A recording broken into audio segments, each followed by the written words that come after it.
Hope everyone is all right today. My name is Jamarl Thomas. I'm your host. This is the Progressive Soapbox. The person behind me, Tulsi Gabbard, is in the run to be president of the United States. Now, in being in the run to be president of the United States, she just so happens to have chosen a year where there are 22 some odd people. It's hard to know because every day there's some random person that you've never heard of, will never hear of again, have jumped into the presidential race. But in this case, Tulsi Gabbard, at least by recent polls, she's not doing horribly. And I say that because it's somewhat of a perspective thing. I mean, Joe Biden and Sanders have ran off with it. But she's in company with people who have much higher name profile, and she's ahead of many of those people. So I don't necessarily think it's a horrible thing. My biggest thing, and I suspect that the biggest thing that Tulsi Gabbard was to get on the debate stage. That separates wheat from chaff. Most people don't even know who she is because they don't necessarily follow politics that way. But if she can get on the debate stage, oh my God, I think she will be singing a tune that a lot of people want to hear. I am one of those people that want to hear that tune, and I want to hear that projected to the American audience. She is the horse that I ride on this very specific issue. Of course, I want Sanders to win, but I want her on that debate stage. Here's the catch, and I'm naming this video as such because I'm prodding Elizabeth Warren here. Elizabeth Warren puts out a thing today saying, she's not going to go on Fox News for blah, blah, blah, blah reason. Whatever that reason is, it looks like she's too scared to go on Fox News. You know who's not scared to go on Fox News? This woman, Tulsi Gabbard. She has gone on one place after the next, defending her position, especially on issues that are contentious, and especially on issues that the network itself completely disagrees with her on. Meaning she is literally going into hostile territory. And I would say she has a litany of hosts that she's gone one-on-one with in Fox News. Look who's unafraid of going on Fox News. Her name be Tulsi Gabbard. I'm going to play this clip. I haven't even seen the entirety of this clip, but I am so confident in Tulsi Gabbard. And in fact, I used to do this all the time. I would watch the clip with the audience itself. I've seen maybe the first minute or so of this. Tulsi Gabbard is dealing with a host that completely disagrees with her position on Venezuela and is not shy in telling her as much. Tulsi holds her shapes and defend.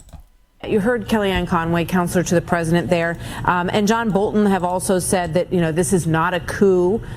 This is the will of the Venezuelan people, that Guaido be in charge. Well, I think what was mentioned there in that clip, and I think you highlighted, that the United States is putting all options on the table, including U.S. military options. That points to a much bigger risk and a much bigger danger that poses the American people and our own national security. Anytime we're in this situation where you have tensions being ratcheted up and this conflict being pushed closer and closer between nuclear armed countries like the United States and countries like Russia and China, this is something that poses an existential threat to the American people. And when you hear this kind of saber rattling coming from the Trump administration, from people like John Bolton and Mike Pompeo, pushing this civil war and for the United States to get involved, we're dealing with dangerous consequences. We know this all too well in Hawaii just over a year ago when we got this nuclear missile alert that went across over 1 million people's phones in our state saying, missile incoming, seek shelter immediately. This is not a drill. What we found in that terrifying incident, even though it was a false alarm, the threat was real and there was nowhere to go. But there you was do no have, shelter to be obviously found. You have a desperate situation that's playing out in Venezuela. Yeah. People have lost an average of 24 pounds. Hunger. Just for a quick injection, nobody told the United States to do this. This is kind of that white man's burden thing that Britain used to have. Oh, God, we have to help these darkest in their society. Nobody asked you to do that. There's no cosmic being that put you in that position. The United States itself chose to do this. If you look at papers like the Wall Street Journal, when they talk about this, they're talking about bond markets and their ability to get investment and all this other stuff that is impossible to do it with Maduro in office. I suspect the truth lies a little bit more there. The United States uses humanitarian reasons in order for military objectives, meaning coding behavior, this imperialistic behavior in humanitarian causes. It's nonsense. It's nonsense. Nobody's telling the United States to do this. The United States is on its own deciding to do this. Nobody knew who Guaido was. Like this is not necessarily following. But let's let him finish.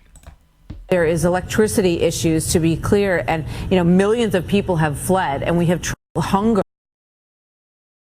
One last point. We have hunger in the United States, too. We had millions of people marching against Donald Trump when he took office. If Nancy Pelosi would have stood up and said, I'm going to be president of the United States, and the European Union says, all right, we're going to pick Nancy Pelosi, it would be utterly absurd to think that we need to start calling Pelosi president because the European Union or some foreign body has declared her so. No. The issues of Venezuela are for the people of Venezuela to solve, not the United States. That's the point. It has nothing to do with Maduro.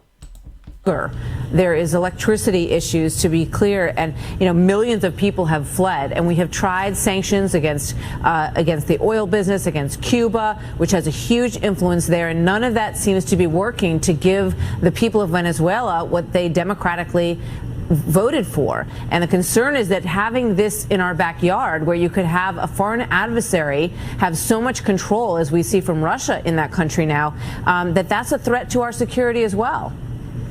Well, you brought up a few points there. First of all, Russia and China have had long-standing relationships with Venezuela, where they've had, the sale of the S-300 missiles happened over a decade ago between Russia and Venezuela. That relationship with China has been long-standing. These are not things that are new. What we are hearing is an increased saber-rattling intention saying, the United States needs to send in the U.S. military now to wage yet another wasteful, counterproductive regime change war. And once again, it's being done under the guise of humanitarianism.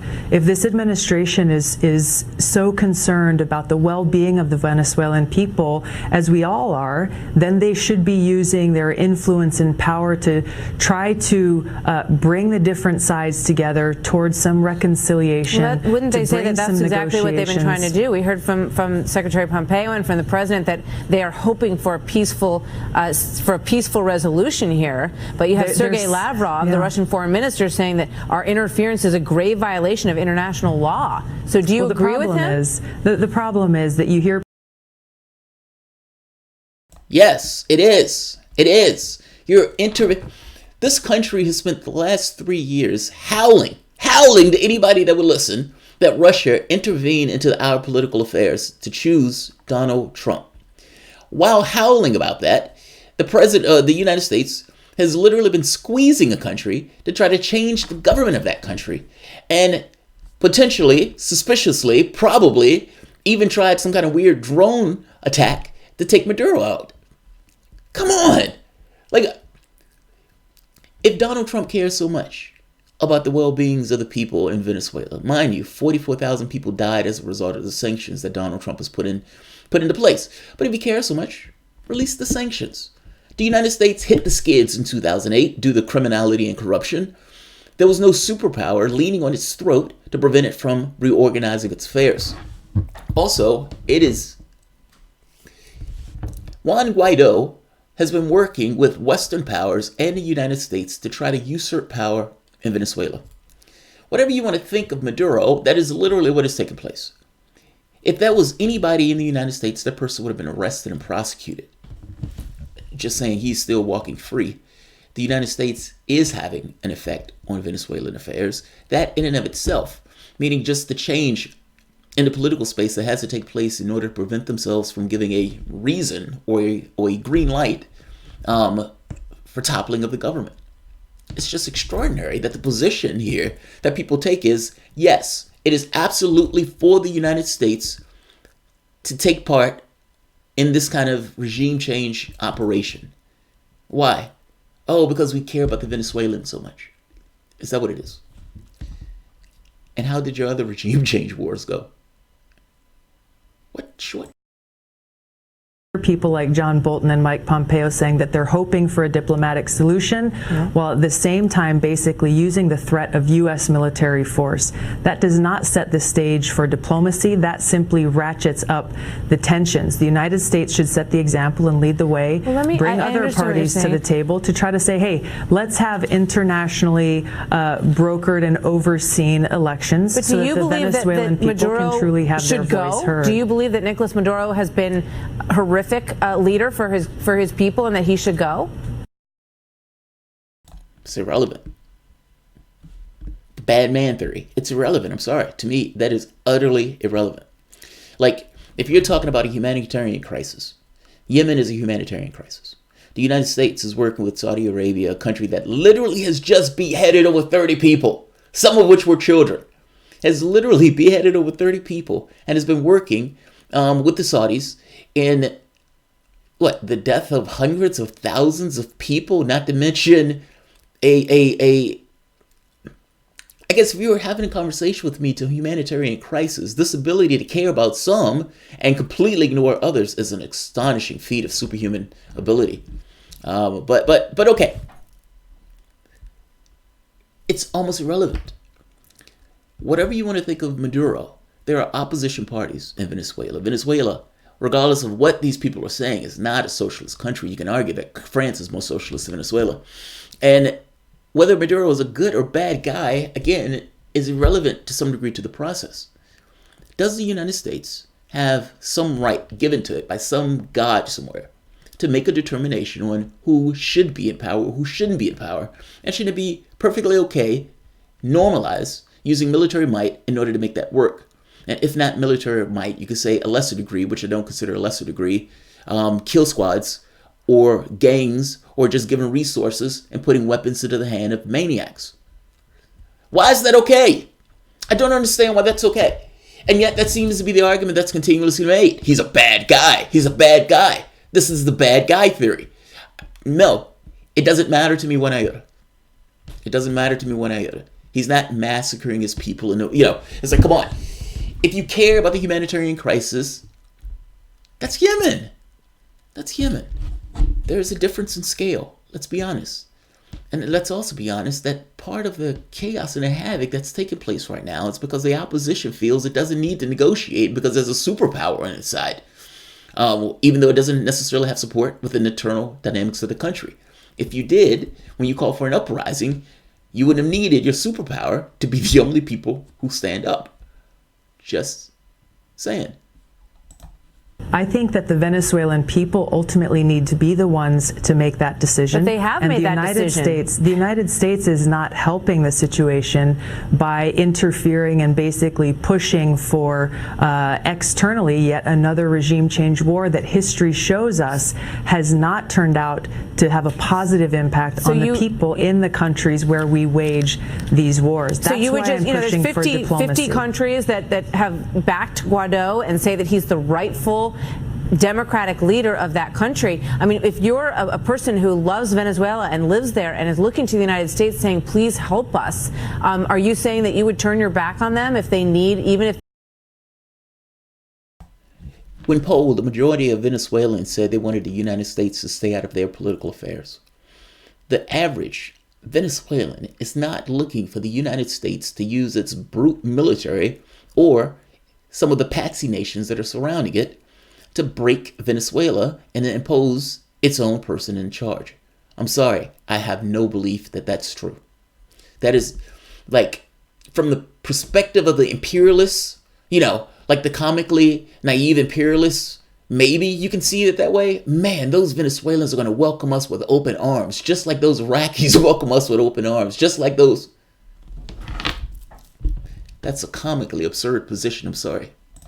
They do need some military support. You would say, sorry, we're not doing it? I'm saying that when we look throughout history, every time the United States goes into another country and topples a dictator or topples a government, the outcome has been disastrous for the people in these countries. That's why we should use our leadership in the world to try to broker a diplomatic solution working with countries like Russia that have great influence over Venezuela so that there is a peaceful outcome, because I can tell you as a soldier, Martha, I've seen firsthand the high cost of war, and pushing for this civil war, pushing for the use of military force will only end up with more suffering and death and disaster for the Venezuelan people. What to speak of increasing the nuclear threat, increasing these tensions that risk and threaten our own national security. All right. And you know who's not going to put on a tin hat? Martha. Martha is never going to put on a tin hat to go out there, but she will get on here and advocate for other kids to do so. Tulsi Gabbard is right. If I would add one bit of critique to Tulsi Gabbard, and it's not necessarily a horrible critique, but I think it's on point. Don't continuously. She's uber rational when she's when she's doing these. Fair enough. My main critique, I think, that I've made of Tulsi Gabbard is that sometimes she looks like she's dead when she's giving these speeches. She's saying stuff that's absolutely and completely true. She has a strong backing of it to say so, being that she fought in these wars, meaning I'm fighting in wars that other people are starting. Don't take any shit off of the interviewer.